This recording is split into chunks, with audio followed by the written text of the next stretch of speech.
Please like and subscribe my videos and see us. मैं संजीत कुमार आपका episode 86 में स्वागत करता हूं। आज हम लोग टॉपिक पढ़ेंगे आवेशित कुचालक अनंत ठोस बेलन के कारण विद्युत क्षेत्र। आवेशित कुचालक अनंत ठोस बेलन के कारण विद्युत क्षेत्र। जिस तरह से आवेशित कुचालक ठोस गोलाकार में विद्युत क्षेत्र पढ़े थे 3 पॉइंट पर, उसी तरह से इसके कारण विद्युत क्षेत्र पढ़ेंगे। तो देखिए इसमें पॉइंट नंबर ए लिखिएगा सबसे पहले कि बेलन के बाहरी बिंदु P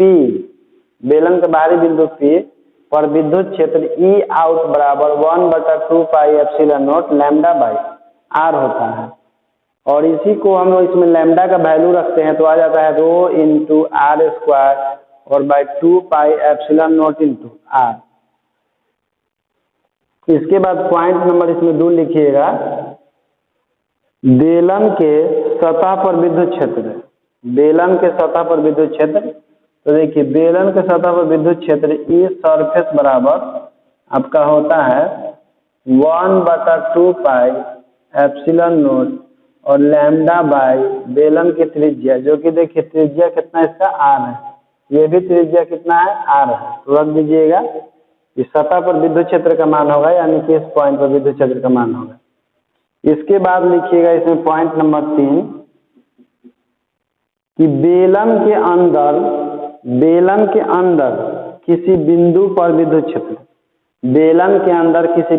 विद्युत क्षेत्र, तो लिखिएगा ई इनसाइड बराबर 1/2 पाई एप्सिलॉन नोट और lambda into R divided by R square. बेलन के अंदर किसी बिंदु पर विद्युत क्षेत्र ई इनसाइड बराबर 1/2 pi epsilon nought lambda R by R square. इसमें आर जो है बेलन की त्रिज्या होती है और जो स्मॉल आर जो है इसके अक्ष से बिंदु की दूरी होती है। जैसे मान लीजिए कि आपके इसके अक्ष से बिंदु हम यहाँ पर पी लिए है और इसकी दूरी आर है, तो यही दूरी आपका क्या होगा आर होगा। लैम्डा जो है इस पर आवेश का रैखिक घनत्व होता है। तो चलिए ये आपका तो हो गया कि lambda R by R square होता है। इसके बाद अगला पॉइंट लिखिए, अब बेलन से हटकर है थोड़ा, तो आप देखिए ये क्या है, अर्धगोलीय चालक है कोई जो आवेशित है, तो इसके केंद्र पर विद्युत क्षेत्र का मान कितना होगा। तो लिखिएगा टॉपिक अर्धगोलीय वस्तु के केंद्र पर विद्युत क्षेत्र की तीव्रता, अर्धगोलीय वस्तु के केंद्र पर विद्युत क्षेत्र की तीव्रता ई बराबर सिग्मा बटा 4 पाई एप्सिलॉन नोट होता है। अर्धगोलीय वस्तु के केंद्र पर विद्युत क्षेत्र की तीव्रता ई बराबर सिग्मा बटा 4 पाई एप्सिलॉन नोट होती है। लेकिन ये कब होती है, जब अर्धगोलीय वस्तु ठोस हो तब। इसका प्रूफ भी होता है, लेकिन इसका प्रूफ हम लोग का काम में नहीं आता है। इसका केवल थ्योरी हमारा ही काम में आता है, इसलिए ज्यादा का हम लोग प्रूफ नहीं पढ़ेंगे। इसके बाद लिखिए अगला पॉइंट है कि एक समान रूप से आवेशित अर्धवलय के केंद्र पर विद्युत क्षेत्र की तीव्रता, एक समान रूप से आवेशित अर्धवलय के केंद्र पर विद्युत क्षेत्र की तीव्रता। देखिए यह एक वलय है और वलय पूर्ण रूप से नहीं है, यह अर्धवलय है। तो इसके केंद्र पर विद्युत क्षेत्र की तीव्रता का मान कितना होगा, तो लिख लीजिएगा अर्धगोलीय वलय के केंद्र पर विद्युत तीव्रता E बराबर होता है 2K इंटू लैम्डा और बाई आर, जिसमें K का मान होता है 1/4 पाई एप्सिलॉन नोट। इसको हम लिख सकते हैं 1/4 पाई एप्सिलॉन नोट और देखिए 2 लैम्डा और बाई आर लिख सकते हैं। और इसी को देखिए हम लोग सोल्व करते हैं, तो सोल्व करके आपका आता है फाइनली इसमें आर स्क्वायर होता है। दूरी इसमें लिख लीजिएगा, दूरी का मान जो है इसमें आर के स्थान पर हम लोग क्या करते हैं, यदि इसमें लैम्डा का हम लोग वैल्यू पुट करते हैं तो लैम्डा का वैल्यू पुट करने पर आपका आ जाता है Q बटा 2 पाई स्क्वायर और एप्सिलॉन नोट और इंटू आर स्क्वायर। देखिए ऐसा क्यों होता है, जैसे अर्धगोलीय वलय है और इसकी केंद्र पर विद्युत क्षेत्र का मान जो है 2 के लैम्डा बाई आर होता है। तो इसमें के का वैल्यू जो है 1/4 पाई एप्सिलॉन नॉट होता है, तो हो जाता है 2 लैम्डा बाई आर। तो इतना देखिए क्यों आ जाता है, इसका कारण है कि हम लोग जानते हैं कि लैम्डा बराबर होता है आवेश बटा में 2 पाई आर। तो इसकी त्रिज्या आर है। तो देखिए इसमें हम क्या करेंगे, लैम्डा का वैल्यू यदि यहाँ पर पुट कर दें तो देखिए पुट करने से क्या होता है, जैसे मेरे पास पहले से मौजूद है 1/4 पाई एप्सिलॉन नॉट और 2, और लैम्डा का वैल्यू इसमें कितना पुट करना है, तो क्यू और डिवाइडेड बाई आर तो पहले से है, और क्यू बाई कितना रखना है, 2 पाई आर रखना है। तो देखिए होता क्या है कि इसमें इनटू हो जाएगा, देखिए 2 से तो ये कैंसिल हो जाएगा, तो कितना आपका हो जाएगा 1/2 पाई एप्सिलॉन नॉट, और देखिए यहाँ पर क्यू हो जाएगा, और नीचे में आपका क्या हो जाएगा, देखिए पाई से पाई में इंटू होगा तो पाई स्क्वायर हो जाएगा, और आर से आर में इंटू होगा तो आर स्क्वायर होता है। इसीलिए फार्मूला देखिए इस रूप में लिखा गया है Q/2 pi square epsilon nought into R square. लेकिन ये कब होता है, जब अर्धवलय होता है तो उसके केंद्र पर विद्युत क्षेत्र की तीव्रता का मान होता है। इसलिए इस पॉइंट को नोट कर लीजिएगा और इसको ध्यान में रखिएगा।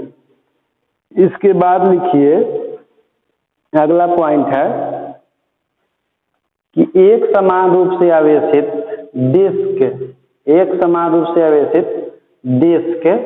के केंद्र से x दूरी पर उसके अक्ष पर विद्युत क्षेत्र की तीव्रता, एक समान रूप से आवेशित डिस्क के केंद्र से x दूरी पर उसके अक्ष पर विद्युत क्षेत्र की तीव्रता। जैसे देखिए मान लीजिए कि कोई डिस्क है, जैसे आपने सीडी का डिस्क देखा है, तो वह एक समान रूप से आवेशित है। इसी को आप मान सकते हैं एक डिस्क के रूप में कि ये देखिए एक डिस्क है और इसके केंद्र से इसी के अक्ष पर हमको विद्युत क्षेत्र की तीव्रता मान ज्ञात करना है। तो देखिए इस तरह से हम डायग्राम को जब बनाते हैं तो ये वाला भाग हमको सामने से दिखाई देता है।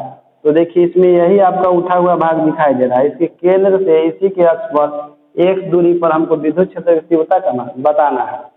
तो चलिए टॉपिक अच्छा से लिख लीजिए। टॉपिक क्या है, टॉपिक है आपका एक समान रूप से आवेशित डिस्क के केंद्र से x दूरी पर उसके अक्ष पर विद्युत क्षेत्र की तीव्रता।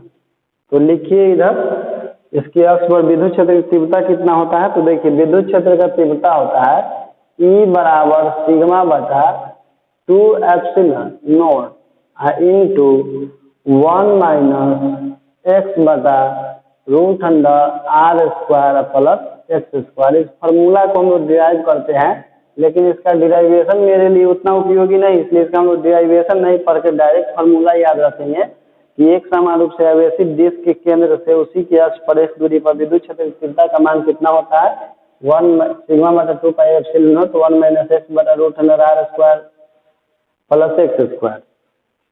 इसके बाद लिखिएगा तथा डिस्क पर कुल आवेश, डिस्क पर कुल आवेश। तो देखिए डिस्क पर कुल आवेश का मान जो होता है वो Q बराबर होता है sigma into pi R square, sigma into pi R square. क्यों? क्योंकि देखिए जो डिस्क है गोलाकार होता है, यानी कि वृत्त के समान होता है, वृत्त का क्षेत्रफल होता है पाई आर स्क्वायर, इसीलिए उसका सिग्मा क्यू का वैल्यू कितना होता है, sigma into pi R square. क्योंकि रीजन है कि हम लोग जानते हैं सिग्मा बराबर क्या होता है, क्यू बटा एरिया, और इस एरिया कितना होता है, पाई आर स्क्वायर होता है। इसलिए इसे क्यू का मान निकालते हैं तो क्या हो जाता है, क्यू बराबर sigma into pi R square. ठीक, तो चलिए इसके बाद लिखिएगा उसी में यदि x टेंड्स टू 0, कहने का मतलब कि दूरी जो है लगभग 0 के समीप हो, तो देखिए जब दूरी का मान 0 इसमें पुट करेंगे तो ये वाला पूरा टर्म 0 हो जाएगा। तो 0 हो जाएगा तो देखिए सिग्मा बटा 2 पाई एप्सिलॉन इंटू 1। तो यदि x टेंड्स टू 0 तो विद्युत क्षेत्र का मान जो है लगभग किसके बराबर हो जाएगा, तो हो जाएगा सिग्मा बटा 2 पाई एप्सिलॉन नोट के। तो ये भी नोट कर लीजिएगा। इसके बाद अगला पॉइंट है, लेकिन उसके लिए पहले आपको याद करना पड़ेगा कि आवेशित गोले के कारण बाहरी बिंदु पर विद्युत क्षेत्र का मान कितना होता है और उसका पृष्ठ घनत्व कितना होता है उसके सतह पर।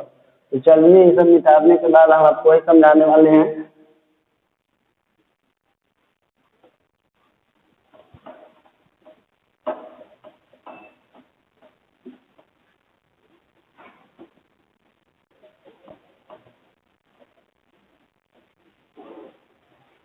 देखिए टॉपिक लिखिए, यदि यदि दो आवेशित गोले की त्रिज्या यदि दो आवेशित गोले की त्रिज्या क्रमशः स्मॉल r1 एवं स्मॉल r2 हो, यदि दो आवेशित गोले की त्रिज्या क्रमशः स्मॉल r1 एवं r2 हो तथा उस पर आवेश का पृष्ठ घनत्व सिग्मा 1 एवं सिग्मा 2 हो तथा उस पर आवेश का पृष्ठ घनत्व सिग्मा 1 एवं सिग्मा 2 हो तो E1 बाई E2 बराबर सिग्मा 1 बटा सिग्मा 2 बराबर R2 बटा R1 का स्क्वायर, R2 स्क्वायर बटा R1 स्क्वायर होता है। इसको देखिए समझ लीजिए, जैसे हम लोग जानते हैं कि देखिए मान लीजिए कि यह गोला है जिसकी त्रिज्या कितना है R1 है और यह दूसरा गोला है जिसकी त्रिज्या कितना है R2 है। इस पर आवेश का पृष्ठ सिग्मा 1 है, इस पर आवेश का पृष्ठ सिग्मा है। तो देखिए हम लोग जानते हैं कि इसका विद्युत क्षेत्र का जो मान होगा, इसका विद्युत क्षेत्र का मान होगा सतह पर E बराबर 1 बटा 4 पाई एप्सिलॉन नॉट और Q बटा R1 का स्क्वायर होगा और इसका विद्युत क्षेत्र का मान कितना होगा तो E2 बराबर 1 बटा 4 पाई एप्सिलॉन नॉट और Q बटा R2 स्क्वायर। अब देखिए इसमें होता क्या है कि हम लोग जब दोनों का अनुपात निकालते हैं यानी कि E1 बटा E2, तो E1 बटा E2 का मान निकालते हैं तो 1/4 पाई एप्सिलॉन नॉट से 1/4 पाई एप्सिलॉन नॉट कैंसिल हो जाता है, Q से Q कैंसिल हो जाता है, R2 जो है आपको ऊपर चल जाएगा तो क्या हो जाएगा R2 बटा R1 का, R2 का भी स्क्वायर होगा और R1 का स्क्वायर होगा। इसको हम चाहें तो R2 बटा R1 का होल स्क्वायर भी लिख सकते हैं। तो एक तो ये आ गया। अब देखिए गोला है तो गोला पर आवेश का पृष्ठ घनत्व कितना होता है तो हम लोग जानते हैं कि देखिए सिग्मा 1 बराबर होगा आपका आवेश और बटा में 4 पाई R1 का स्क्वायर और सिग्मा 2 बटा इसका होगा, देखिए सिग्मा 2 बटा कितना होगा Q बटा 4 पाई R2 का स्क्वायर। तो देखिए तो यदि हम दोनों का अनुपात निकाले सिग्मा 1 बटा सिग्मा 2 का तो सिग्मा 1 बटा सिग्मा 2 तो सिग्मा 1 बटा सिग्मा 2 का अनुपात निकाल लेंगे तो देखिए Q से Q कैंसिल हो जाएगा और 4 पाई से 4 पाई कैंसिल हो जाएगा, ये R2 ऊपर चला जाएगा तो क्या हो जाएगा R2 का स्क्वायर बटा में R1 का स्क्वायर। तो देखिए तो सिग्मा 1 बटा सिग्मा 2 का भी मान है R2 का स्क्वायर बटा R1 का स्क्वायर और E1 बटा E2 का जो अनुपात हम लोग अभी निकाल रहे हैं यहाँ पर E1 बाई E2 का स्क्वायर उसका भी मान है R2 स्क्वायर बटा R1 का स्क्वायर। इसीलिए हम लोग लिखते हैं देखिए यहाँ पर दोनों को मिलाकर कि E1 बाई E2 बराबर सिग्मा 1 बटा सिग्मा 2 और दोनों का मान किसके बराबर होता है तो R2 square by R1 square. तो ये कब होता है जब दो आवेशित गोले की त्रिज्या R1 और R2 हो और उस पर आवेश का पृष्ठ सिग्मा 1 हो सिग्मा 2 हो, उसका आप कारण जान गए। इसके बाद लिखिएगा पॉइंट नंबर 2, अगला पॉइंट लिखिए यदि दो आवेशित गोले की त्रिज्या क्रमशः कैपिटल R1 एवं कैपिटल R2, यदि दो आवेशित गोले की त्रिज्या क्रमशः कैपिटल R1 एवं कैपिटल R2 हो और उन पर आवेश क्रमशः कैपिटल Q1 एवं कैपिटल Q2 और उन पर आवेश क्रमशः कैपिटल Q1 एवं कैपिटल Q2 हो तथा विद्युत क्षेत्र की तीव्रता E1 एवं E2 हो, E1 एवं E2 हो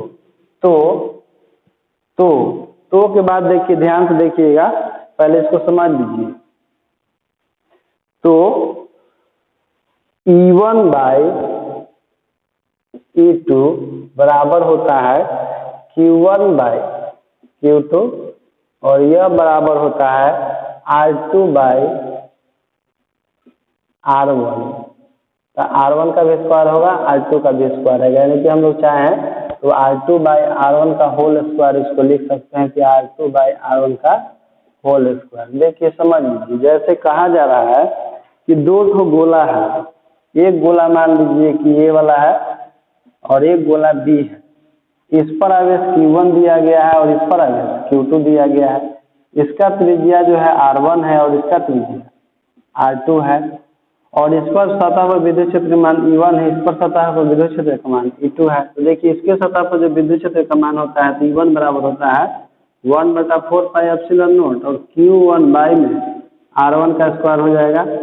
और देखिए ये जो है आपका जो E2 का जो मान होगा तो E2 का मान हो जाएगा 1/4 पाई एप्सिलॉन नॉट और ये आपका हो जाएगा Q2/R2 का होल स्क्वायर। तो देखिए हम जो विद्युत क्षेत्र की तीव्रता का मान निकालते हैं तो यहाँ पर देखिए अनुपात निकाल लेंगे हम लोग का। अनुपात कितना हो जाएगा तो चलिए अनुपात इसका निकालते हैं। देखिए E1 बाई E2 तो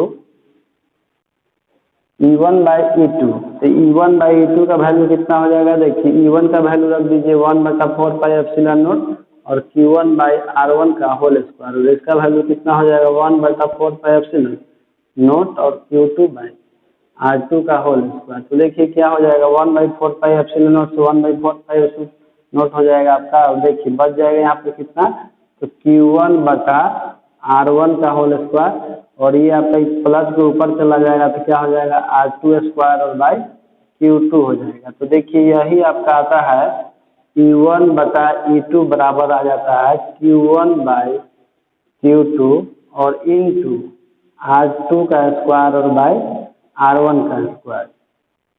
तो यही आपका फॉर्मूला होता है। ये कब होता है जब दो गोलों की त्रिज्या R1 और R2 हो और उस पर विद्युत क्षेत्र का मान E1 और E2 हो और उस पर आवेश का मान Q1 और Q2 हो तो दोनों का अनुपात जो है Q1/Q2 Guna R2 square by R1 का होल स्क्वायर होता है। तो इस वीडियो में इतना ही, इसके बाद हम लोग अगले वीडियो में पढ़ेंगे।